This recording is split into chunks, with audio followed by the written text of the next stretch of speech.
సంక్షేమ నిధులు వెంటనే, న్యాయవాదులకు సంక్షేమ నిధులు వెంటనే, న్యాయవాదులకు సంక్షేమ నిధులు వెంటనే, న్యాయవాదులకు సంక్షేమ నిధులు వెంటనే. ఈ రోజున రాజమండ్రి న్యాయవాదుల ఆధ్వర్యంలో ఈరోజు జిల్లా కోర్టు మెయిన్ గేట్ ఎదుట ఈ ధర్నా నిర్వహించడం జరిగింది. ఎందువల్లంటే ఇటీవల కాలంలో దేశంలో ఎక్కడా లేని విధంగా న్యాయవాదులపై అన్యాయంగా కక్షిదారులు కానీ పోలీసు వ్యవస్థ కానీ చేస్తున్న దాడిని తీవ్రంగా ఖండిస్తున్నాం.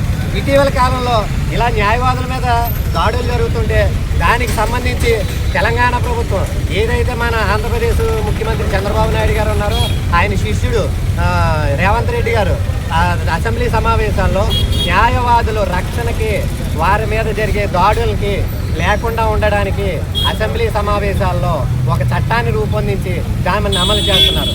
మేము కూడా మా రాష్ట్ర ముఖ్యమంత్రి గౌరవనీయులు నారా చంద్రబాబు నాయుడు గారిని ఒకటి అడుగుతున్నాం.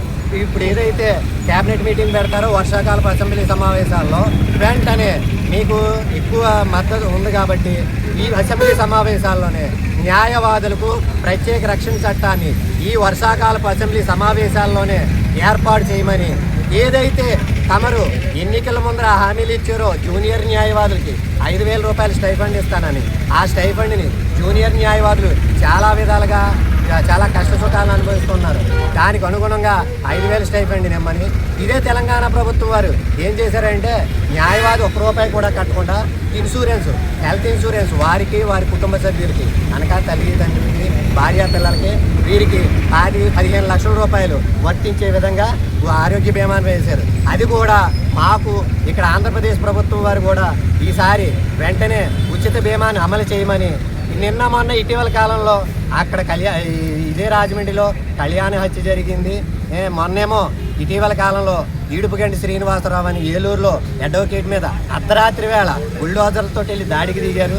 ఏంటి సంస్కృతి ఎక్కడికి పోతున్నది? ఇది న్యాయ వ్యవస్థ ఇది ఏ విధంగా తయారైందంటే న్యాయ వ్యవస్థకి మచ్చ వచ్చే విధంగా తయారవుతున్నది. దాన్ని ఆపే విధంగా ఈ ఏదైతే ప్రొటెక్షన్ యాక్ట్ ఉందో ఈ ప్రొటెక్షన్ యాక్ట్ అమలు చేయమని తక్షణం రాజమండ్రికి పోక్సో కోర్టు వచ్చింది. అది వెంటనే దగ్గర సంవత్సరం కాలయాపన అయిపోయి కూర్చున్నది. ఇప్పటికి కూడా పోక్సో కోర్టు ఏర్పాటు లేదు. దాన్ని కూడా వెంటనే నిర్మించే చర్యలు చేయమని, తదనుగుణంగా న్యాయవాదులు అనేక కష్ట సుఖాలు అనుభవిస్తున్నారు. వారికి అనుగుణంగా సంక్షేమ నిధి అంటే ఏదైతే పాత ప్రభుత్వం ఉందో పాత ప్రభుత్వం వారు 100 కోట్లు వెచ్చించి ఒక అడ్వకేటు సంక్షేమ నిధికి నిధినిచ్చారు. ఆ విధంగా అడ్వకేటు కష్ట సుఖాలలోనూ పంచుకోవడానికి వాళ్ళకి ఆసరాగా ఉంటుందన్న ఉద్దేశంతో మేము ఒకటే అడుగుతాం, డిమాండ్ చేస్తున్నాం ఆంధ్రప్రదేశ్ ప్రభుత్వాన్ని, మాకు వెంటనే 100 కోట్లతో సంక్షేమ నిధిని ఏర్పాటు చేయమని.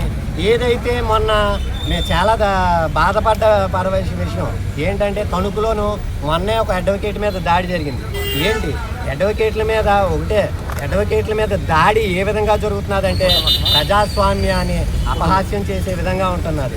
మేము వెంటనే ఏంటంటే ఈ వర్షాకాలపు అసెంబ్లీ సమావేశాల్లో చంద్రబాబు నాయుడు గారిని ఒకటే ప్రార్థిస్తున్నాం, అయ్యా మేము మా అడ్వకేట్లు పడి కష్టాలకి మా మీద జరుగుతున్న దాడులకి వెంటనే ఒక చట్టాన్ని ప్రత్యేక చట్టాన్ని వెంటనే రూపొందించి మమ్మల్ని కాపాడండి అని మేము అడుగుతున్నాం. ఈరోజు ధర్నా చేసి ఇదే ధర్నాలో ప్రతి వారు కూడా ఒక ముఖ్యమంత్రి గారికి పోస్ట్ కార్డుల ఉద్యమం రూపంలో పోస్ట్ కార్డులు కూడా పంపించడం జరుగుతున్నది.